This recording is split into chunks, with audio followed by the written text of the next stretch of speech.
I forgot how low that was. Hey guys, Luke here from 13 Motorsports, and today we're going to be doing something a little bit different. Instead of talking about time attack and track tires, we're going to be talking about something that I feel is equally important and also important for performance. Winter tires.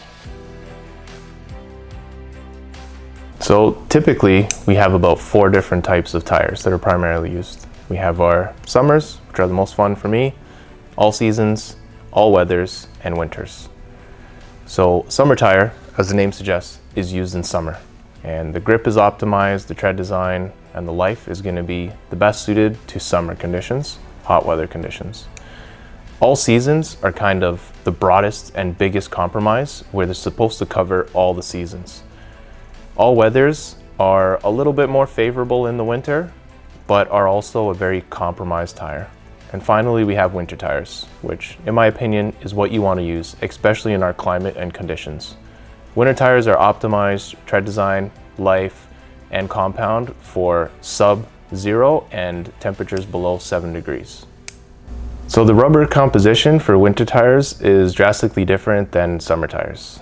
The rubber on winter tires is designed for sub-0 temperatures, and it's a lot softer than what you would use on a summer tire. Summer tires have the heat to help them get sticky and pliable, and winter tires don't really have that, so they've got to operate a lot colder. Typically you change over your tires at 7 degrees Celsius, and they should operate well all the way to -40. One thing to note is to make sure you check your tire pressure often. With the colder weather, the air is going to compress and the pressure is going to change pretty drastically. You want to make sure you maintain the manufacturer's suggested pressure, which can be found on the driver door jamb, and check it at least once a month. You want to check the tire pressure cold, and a cold tire is not when you're checking it at the gas station after you've driven it, it's when it's in your garage. Typically, if you've driven the car less than 1.6 kilometers or 1 mile, it's considered cold. Check that tire pressure then and make sure it matches the manufacturer's specification. In certain areas, you may be able to use studs or chains on your tires. In the GTA where we are, you're not allowed to use those, but our insurance companies do offer discounts for using winter tires, up to 5%, if I remember correctly. It's always a good idea to use winter tires in my opinion, because you want to be able to maintain control of your vehicle and be safe under all conditions. Every manufacturer is going to offer some type of warranty and mileage warranty on their tires. I know for a fact Bridgestone and Yokohama are leaders with these warranties, and they will give you replacement tires if you're not satisfied, as well as replace your tires if they don't meet that warranty. Of course, installation is super important. You need to go to a qualified shop with the right equipment to install your tires. And most important to us is doing a proper wheel alignment. No tire is going to last or perform well if your wheels and tires are not pointed in the right direction. Okay, so now that we got rid of all the boring stuff, we're going to talk specifics about some of these tires and 2 of my favorites, which is the Bridgestone Blvd and the Yokohama Ice Guard. We also have 2 other tires here that are a little bit more on the budget side, the Firestone Winter Force and the Nexen Windsport 2. So let's take a closer look and see what sets these tires apart from the competitors. Okay, so starting from my left to right, we've got this Nexen Windguard Sport 2. So this tire has a very different design than the other ones. It's almost like a touring tire, and you can tell by the tread design that this is probably going to be a little bit better on the drier roads. Moving along to the Firestone, this is kind of a very generic tread design. It has large openings between the tread blocks. I can tell already that the rubber's quite a bit firmer than these other 2 here. Now, one of the softest rubbers and one tire that I'm very familiar with, having driven this tire on an icy road course, is this Yokohama Ice Guard. This tire has a lot of sipes in it. It's also very, very soft rubber, and this tire is going to give you maximum grip on icy surfaces. The Bridgestone Blvd is an industry leader, and it is an excellent tire. You really can't go wrong putting this on any vehicle, and it shares very similar design to the Ice Guard, where it has very deep tread grooves it also has a lot of these sipes here and a very, very soft rubber compound. So one thing to note with these tires is that winter tires are generally a little bit noisier than your summers and all-season tires, and that's because of the design of the tire. These tread blocks and stuff tend to move around, and they might give you like a humming noise, and you're gonna have two different kind of winter tires. You're gonna have tires that are more for touring and higher end vehicles like your Pirellis and probably this Nexen. Those will be quieter and better on the dry roads, and you're gonna have more aggressive winter tires, which are more fun in my opinion, and that'll be the Blizzak and the Yokohama Ice Guard. These tires are gonna work a lot better on deep snow, ice, and your more snowy conditions.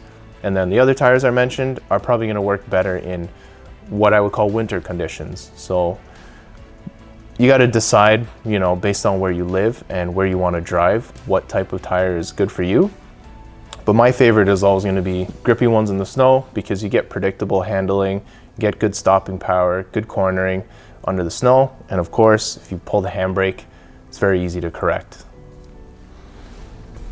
Okay, so now we're going to get a little bit more in depth, and we're going to talk about my favorite tire and what I like about these two particular tires. The Blizzak is a staple in any Canadian household. It's also commonly compared to the Michelin X-Ice. Personally, I find this to be a better tire in the snow. I've driven quite a few cars spiritedly in the snowy conditions. I've also driven them at Toronto Motorsport Park for the winter lapping days. And I must say this tire is very predictable. The breakaway is very good. It'll handle deep snow without getting you stuck. The road manners is very good as well. It's also very quiet. There's no real flaw to the Bridgestone Blizzak. So if you're just looking for a good winter tire and you're not super picky, this is a great choice. The price is also good, and there's lots of rebates for it as well. Another tire that we don't have here is the Continental Viking Contact 7. That is also a great tire. I feel like that one probably has the edge on the Bridgestone for the road manners, but the Bridgestone definitely has better grip. So this winter, January, I went out with fast wheels, and Yokohama was able to put a whole bunch of these ice guards on some cars and let us rip around a frozen autocross course, basically. And I was pretty blown away with the ice guard. As the name suggests, this is an ice guard tire. It has a lot of grip in the ice, like a surprising amount. It's very predictable. The braking is excellent. The traction is excellent. The cornering is excellent. And I think you could tell just by the design, the amount of sipes and the pliability of this compound, that this is an excellent tire for icy conditions. So if you're worried about like living in the city where you're gonna get that black ice, or you're gonna get like a very thin layer, or the snow is gonna get really compacted and it's gonna be an icy condition more than a snowy condition, the Yokohama is probably a better choice for you. In the snow, I would go with the Bridgestone Blizzak, because this thing's got a good bit of bite and does everything that you want it to do. So I think now we're gonna take a little bit more in-depth and analytical approach. We're gonna measure the tread depths, we're gonna measure the weight of these tires, and we're gonna be able to post up a couple little key notes and key features for you guys to review to help you make your choice. Okay, so now we're gonna shift our focus and zoom in on these two tires, because these are the major competitors in my opinion. And we're gonna take an analytical approach, and we're gonna take some measurements, some weights, and also find out more about the tread depth and design. So we've got the scale out, and in order to be very thorough, we're gonna take some weights of these tires just to get a good idea of how the tire is gonna affect the performance of your vehicle, the fuel efficiency, the handling, and also what is exactly composed of the tire. So we're gonna start with the Yokohama first. Let's roll this up on the scale and take a look. Okay, so the Yokohama is tipping the scales at 23.4 pounds. And this is a 225/45/17, so a very common tire size. Okay, so let's take a good look at the tread depth that these tires come with. These are brand new, and full disclosure, this is a 225 and this is a 215, but the tread depth should be the same for either one. We're not measuring width, we're measuring depth. Go across in the middle of the tire. And the Bridgestone Blvd starts off at 12-30 seconds depth. You can see it there. And the Yokohama is gonna start at exactly 12-30 seconds. So we're starting with a level playing field. Both these tires have the same tread depth. Now on these tires are some wear indicators, which a lot of people don't know about, but the Bridgestone seems to have one right there. That's probably the initial wear indicator. And then there's some additional ones further down where you need to discard the tire.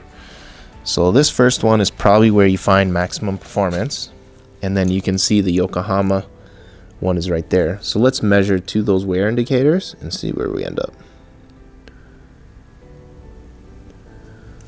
So the Yokohama is at 6:30 seconds, and the Bridgestone, a little bit oddly placed, is the same, 6:30 seconds. So I think what we're finding here is that you have two top tier products, and they are specifically designed to be very comparable. I think one of the other things that we should point out is the warranty available for these two tires. Now, as far as I can find on the websites, there is no wear warranty like there is for the other tires, like the all seasons. But there is what I would call a satisfaction warranty. So Yokohama is offering a money back guarantee within the first 25% of the tread depth. So that means if you use the tire, you don't like it, you can return it as long as it has 75% of its tread depth remaining. Bridgestone is offering a try, they call it a try before you buy program, where within 90 days, if you don't like the product, you can exchange it at your retailer for something else similar in their lineup, whether it's a Bridgestone or Firestone product. So both two different ways to give you some reassurance that both of these companies have spent a lot of time, effort, and money in engineering designing a tire that you're going to be happy with in the end. So in closing, we want to let you know that we spent a lot of time choosing the tires that we want to carry here at 13 Motorsports, and we definitely have a lot of experience using all these different products. There are something that's more premium and going to make sure that you have a great winter experience with your car, and there's also something that's going to be more affordable but still a lot better than an all-season or all-weather tire. So if you're looking for some more information or you want to get an idea on pricing, most of these options are on our website with wheel and tire packages.